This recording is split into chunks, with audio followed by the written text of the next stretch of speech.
యేసుక్రీస్తు నామంలో పరిశుద్ధాత్మ ఆశీర్వాదం ప్రతిరోజు పొందుకుంటున్న ప్రతి ఒక్కరికి హృదయపూర్వక వందనాలు తెలియజేస్తూ ఉన్నాను. ప్రతిరోజు కూడా పరిశుద్ధాత్మ ఆశీర్వాదం పొందుకోవాలి. ప్రతిరోజు ప్రార్థన చేసుకోవాలి, ఈ వాక్యాన్ని ధ్యానించాలి. పరిశుద్ధాత్మ ఆశీర్వాదం ఉదయమే మనం పొందుకోవాలి. తరువాత మీ పనులైనను ఇంకా ఏమైనాను చూసుకుని వాటిలో దేవుడు విజయాన్ని ఇస్తాడు, ఆశీర్వదిస్తాడు. ఈరోజు పరిశుద్ధాత్మ దేవుడు మనకిస్తూ ఉన్న వాగ్దానము రోమీలకు రాసిన పత్రిక 8వ అధ్యాయము 13వ వచనము.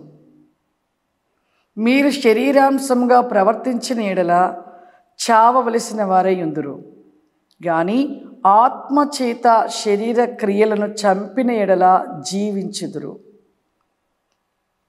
ఈరోజు పరిశుద్ధాత్మ దేవుడు మనకిస్తున్న వాగ్దానము, శరీరానుసారమైన జీవితములో జీవిస్తూ ఉన్నవారంట వారు చావవలసిన వారు ఉందరంట.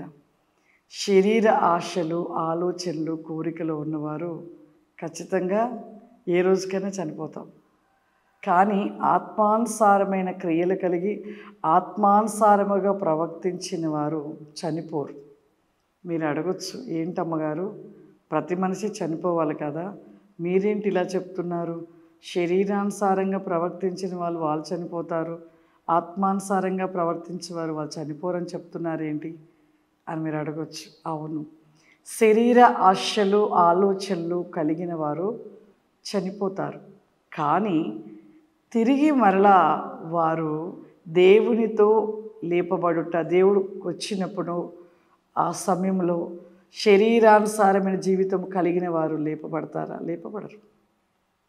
ఆత్మానుసారంగా జీవించిన వారు చనిపోయినను, ఆత్మ పరలోకానికి చేర్చబడినను, తిరిగి ప్రభువు రాకడలో మరలా తిరిగి వారు చనిపోయిన శరీరాన్ని దాల్చుకొని వారు లేపబడతారు.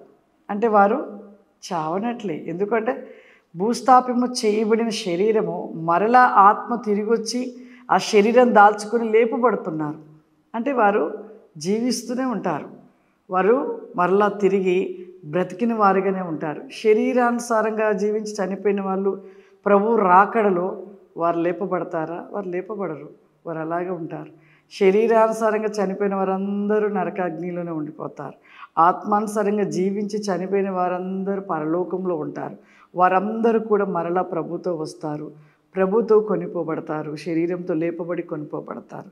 మరి శరీరాంశంతో ఉన్నవారు కొనిపోబడటానికి వారి శరీరము ఇక అలాగే భూస్థాపం చేయబడి ఉంటుంది. వారి ఆత్మలు మాత్రము నరకాగ్నిలో కాలుతూ ఉంటుంది. కాబట్టి మన జీవితంలో ఆత్మక్రియలను కలిగిన వారిగా ఉండాలి. ఆత్మక్రియలు ఏంటవి? ప్రేమ, సంతోషము, సమాధానము, దయాలత్వము, ఆత్మ ఫలములు కలిగిన క్రియలలో మనం కలిగి ఉన్నట్లయితే ఖచ్చితంగా మరి మన జీవితంలో పరిపూర్ణంగా మార్చబడి ఆత్మపూరులుగా జీవిస్తున్నప్పుడు చనిపోయినా సంతోషమే. ఎందుకంటే మనం ఎప్పటికీ బ్రతికిన వారుగానే మనము సజీవులుగానే ఉంటూ ఉంటాము. కాబట్టి శరీర ఆశలు, కోరికలు చంపిన ఎడల నీవు ఖచ్చితంగా జీవిస్తావు. ఆ విధముగా శరీర ఆశలు, కోరికలను తొలగించుకొని వాటిని విడిచిపెట్టి ఆత్మను పొందుకొని ఆత్మపూర్ణులుగా, పరిపూర్ణులుగా, ఆత్మ వెలుగులో వెలిగించబడి వారిగా మనం ఉన్నట్లయితే ఎప్పటికీ వారికి మరణము ఉండనే ఉండదు. ఆనందమైన రాజ్యంలో ఆనందంగా జీవించే యొక్క కృప మనకి నిలిచి ఉంటుంది. కాబట్టి ప్రతి ఒక్కరూ శరీరాశలు విడిచిపెట్టి మరి పైనున్న వాటి కోసమే ఆశను కలిగి ఉన్నట్లయితే ఖచ్చితంగా మీరు దీవించబడతారు. ప్రార్థన చేసుకుందాం. సర్వశక్తివంతుడా, దయగల తండ్రి, నీకు వందనాలు చెల్లిస్తూ ఉన్నాను. ప్రభువా, పరిశుద్ధాత్ముడా, ఈ దినమునైనా ప్రికోస్తి కమా శూరిల రస్తి కమాందర పరిశుద్ధాత్మ ఆశీర్వాదాన్ని ఎంతమంది ఈ ప్రోగ్రాంను చూస్తున్నారో ప్రభా, వారిపై మీ ఆత్మను కుమ్మరించండి నాయన. మీ అభిషేకము చేత నింపండి ప్రభా. వారిలో ఉన్న ప్రతి చెడు క్రియలు లయపరిచి ప్రభా, నీ గొప్ప వెలుగును ధరింపచేయమని అడుగుతున్నానయ్యా. ఇప్పుడు యేసు నామములో బ్లైకెనబాసి కోలారాది కమాందలరా రికోలారాబాసి గోబాదిసి కమాందలరా మాసి కావరిమా ప్రతి నీకమైన బలమైన రికాసమైన గొప్ప వెలుగు చేత నింపండి ప్రభా. ఈ దినమంతా ఇక్కడ వారి జీవితంలో అద్భుతములు జరిగించండి నాయన. వారు అడుగుతున్న ప్రతిదీ మీరు జరిగించమని అడుగుతున్నాను ప్రభా. నీకు స్తోత్రములు. వారి జీవితంలో సమృద్ధిని ఆరోగ్యమును దయచేయమని యేసు క్రీస్తు నామములో నడుచున్నాను తండ్రి. ఆమేన్. God bless you. దేవుడు మిమ్మల్ని దీవించును గాక. ఆమేన్.